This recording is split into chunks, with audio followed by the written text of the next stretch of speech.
I want to say hi to our grandchildren, and I had promised you that I was going to read a book to you. So this is one of the first times that we've tried this, so we may adjust some things as time go on, but I just want you to know that I'm reading this today for Kara and Kenzie and Chloe and Chase and Savannah and Elijah and Mickey and Sataya and Christopher and Jeremiah, and for Zion and Zara.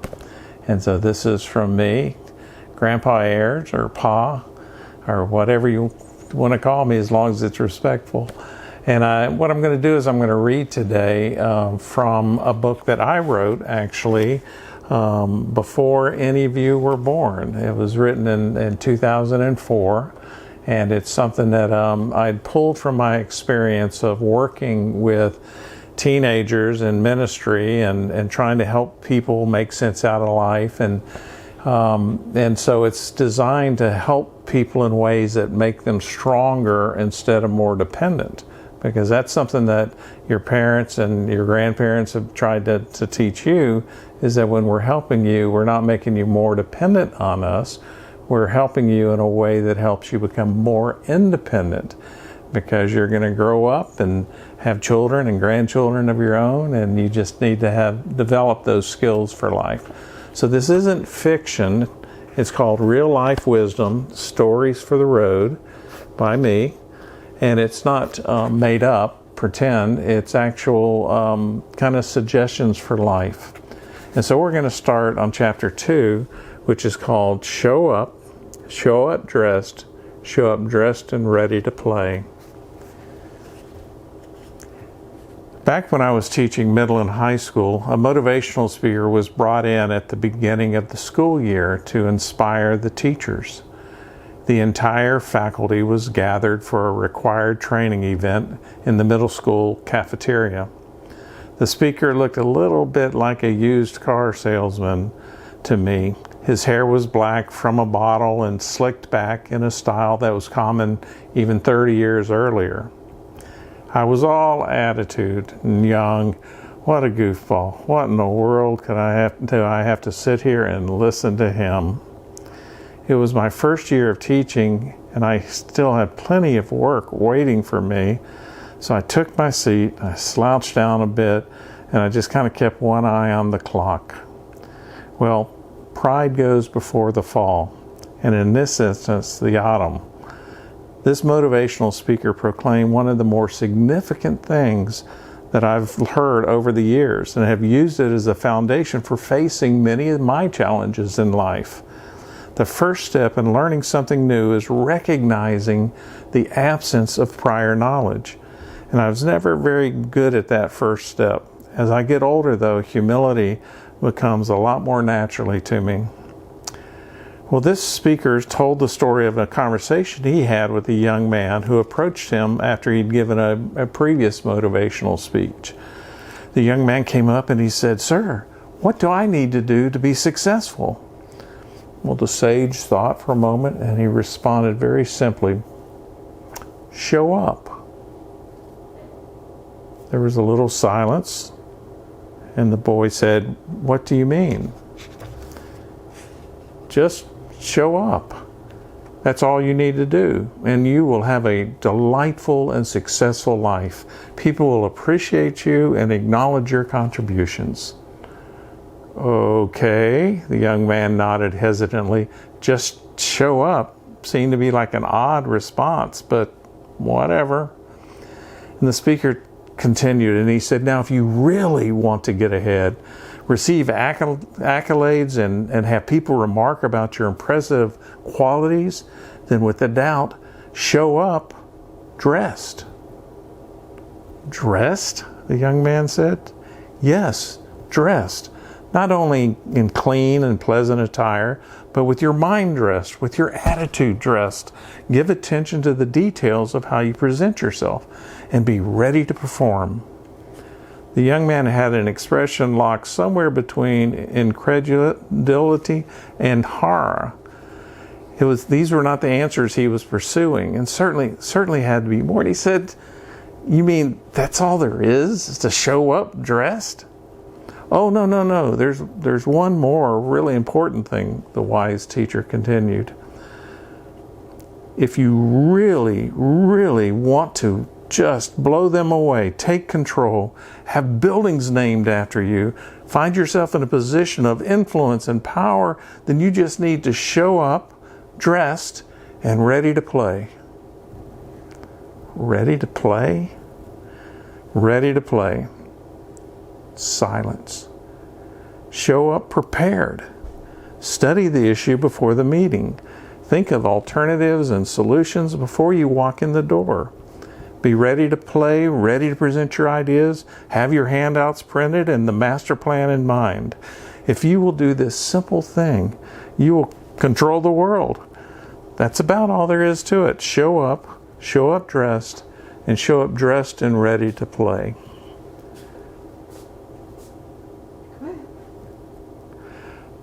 Now, I am now aware that was actually an old football saying used to inspire young men at the first practice of the season, but for me it was new. So maybe I was late to the football practice once or twice. Besides, the speaker told the story as though it really happened, and maybe it actually did. The rest of his presentation kind of faded into my memory, but his point was so simple yet profound. And I was just so dull. I didn't really get it at first. My mind was busy and I was distracted. And the wisdom in these words dawned on me over the next few months. Over the past 20, 40 years, it's virtually become a saying of mine, a mantra of mine. Because there are times in life when the best you can do is just show up. Anyone who's raised children understands what that means. Show up for the doctor's appointments. Show up for the teacher conference. Show up for the housework. Show up for your spouse. Show up for dinner. Just show up for conversations with your children. Show up and you will survive. Now, there are many ministry situations that are simply unpleasant.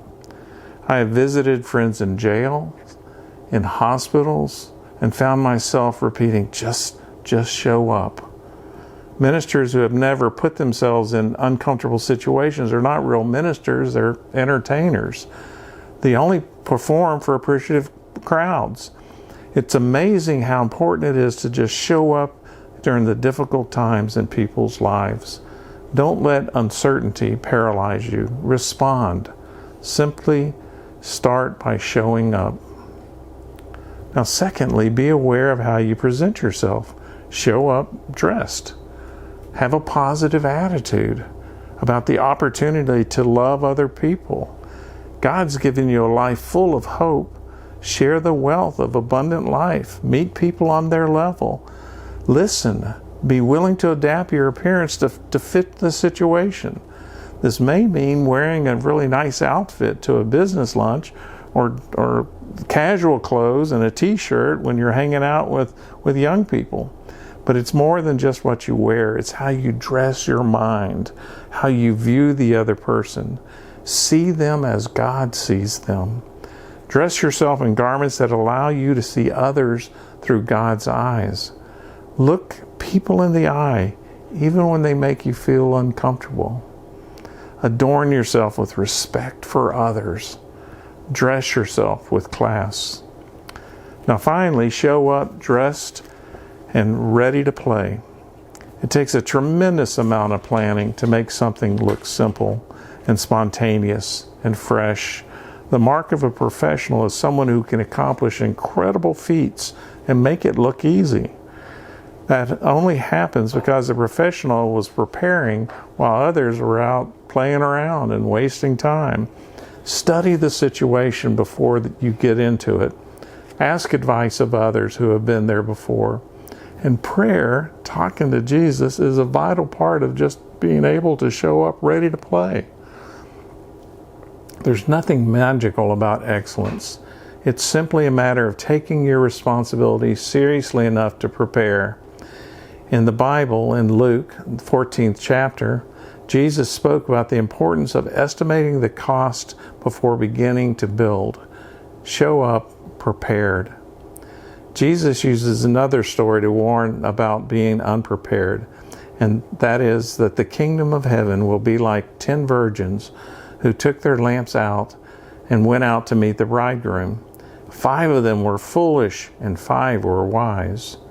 The foolish ones took the lamps, but did not take any oil with them. The wise, however, took oils in jars along with their lamps. Well, the bridegroom was a long time in coming, and they were all very drowsy and fell asleep. At midnight, the cry rang out, "Here's the bridegroom! Come out to meet him!" Then all the virgins woke up and trimmed their lamps, and the foolish ones said to the wise, "Give us some of your oil. Our lamps are going out." "No," they replied, "there may not be enough oil for both you and me. Instead, go to those who sell oil and buy some for yourself." And while they were on their way to buy oil, the bridegroom arrived, and the virgins who were ready went in with him to the wedding banquet, and the door was shut. That's from Matthew, the 25th chapter. If you're a caring person, do you really want to have a full impact on this world, on the lives of others? Do you want to be effective as a student or a teacher or a minister? Do you want your life to really make a difference in this world?